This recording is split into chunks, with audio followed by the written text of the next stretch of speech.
Dominus vobiscum.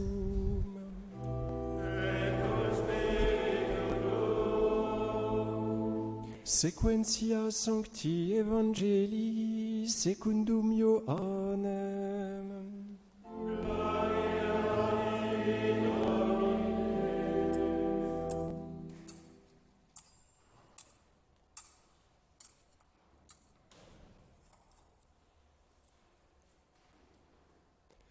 En ce temps-là, Jésus dit à Nicodème, « Dieu a tant aimé le monde qu'il a donné son Fils unique, pour que tout homme qui croit en lui ne périsse pas, mais possède la vie éternelle.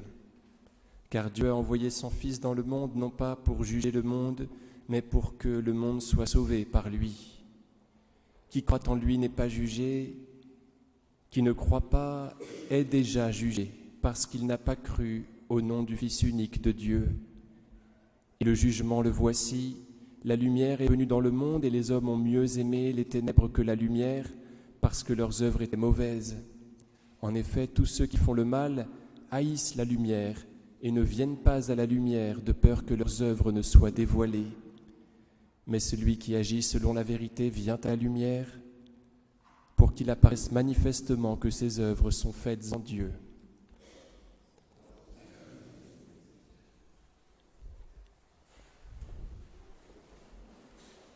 Au nom du Père et du Fils et du Saint-Esprit, ainsi soit-il.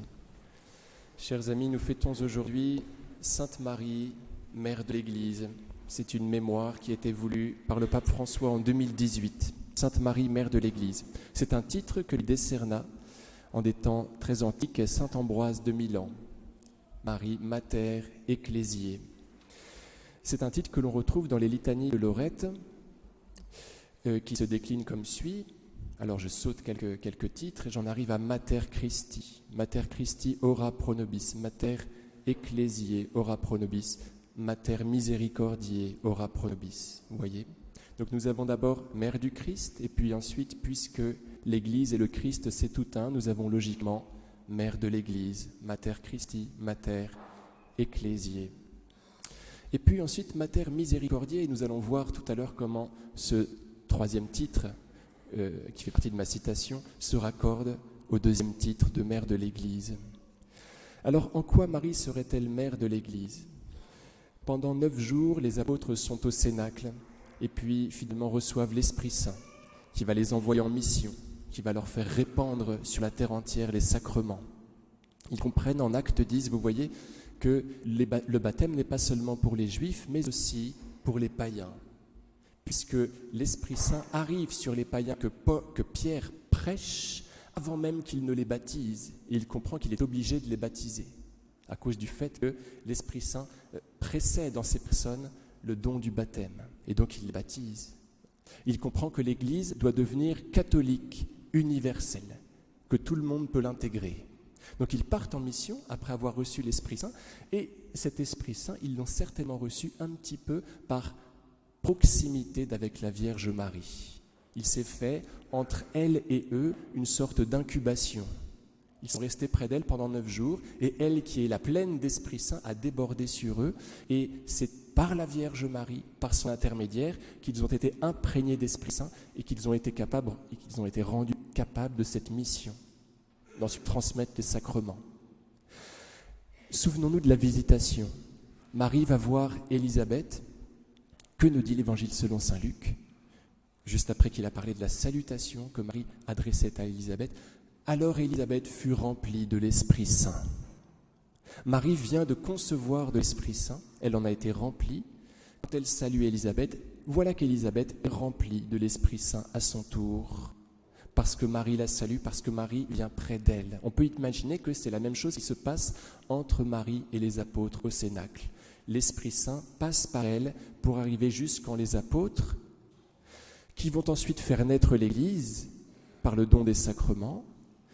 Et voilà que Marie se retrouve, vous comprenez, mère de l'Église, parce qu'elle a transmis l'Esprit Saint à ceux qui ensuite font naître l'Église. Donc Marie est mère de l'Église. Elle fait que les apôtres sont remplis de force pour baptiser un maximum de personnes, qu'ils prennent y compris chez les païens. Mater Ecclésiae, Mater Misericordiae. la Vierge Marie fait que ceux qui se détachent du corps de l'olivier franc, dont parle saint Paul dans la lettre aux Romains au chapitre 11, peuvent ensuite s'y raccorder de nouveau par le sacrement de la pénitence. Marie, Mater Ecclésiae, Mater Misericordiae, elle fait que l'Église déchiquetée par le démon peut être réunifiée par le biais des apôtres qui répandent sur les membres séparés du corps cette miséricorde dans le sacrement de réconciliation. On peut se séparer du corps et donc la sève peut très bien ne plus nous imprégner, mais on peut être raccordé au corps. Et la Vierge Marie joue un rôle à ce niveau-là. Non seulement elle joue un rôle dans le baptême, mais aussi dans le raccord des baptisés qui se sont échappés du corps par le péché mortel. Mater Christi, Mater Ecclésiae, Mater Misericordiae. Le Seigneur Jésus déplore dans l'Évangile cet état de fait. Le jugement, le voici, la lumière est venue dans le monde, et les hommes ont mieux aimé les ténèbres que la lumière. Nous noterons que Jésus ne juge personne, comme il le dit par ailleurs dans l'Évangile selon saint Jean. Seulement il arrive et les hommes se positionnent, le choisissent ou ne le choisissent pas. Vous voyez comme son jugement est doux. Jésus se pointe et après on le choisit ou on ne le choisit pas. On s'inflige à soi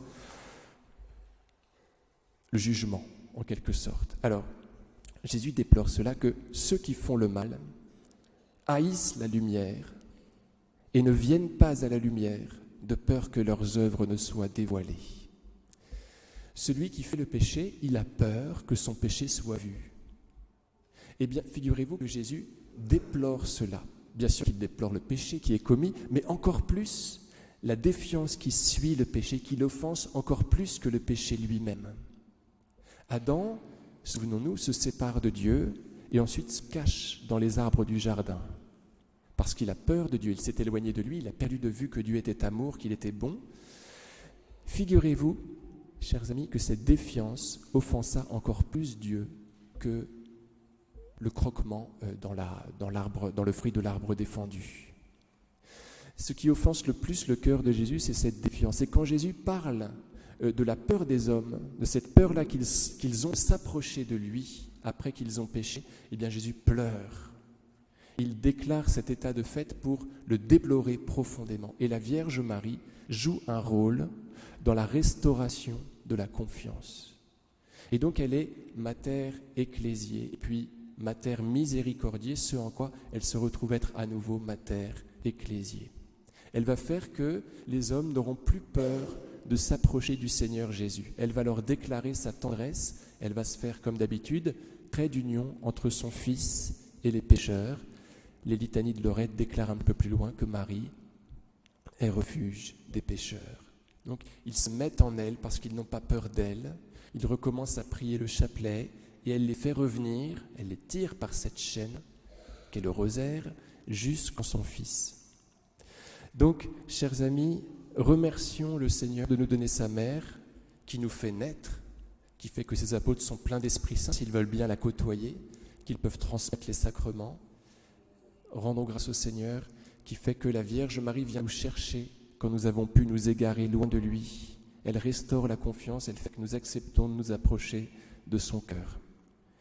Prions pour les pauvres pécheurs, prions pour ceux qui sont dans la nuit, qui ont complètement perdu de vue que Jésus pouvait être bon.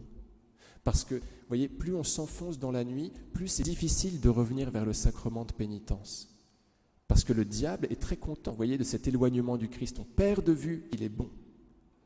Et donc, il creuse l'angoisse dans le cœur du pécheur de plus en plus, qui s'enfonce dans la nuit, qui a peur de revenir vers ce sacrement. Et la Vierge Marie le fait revenir.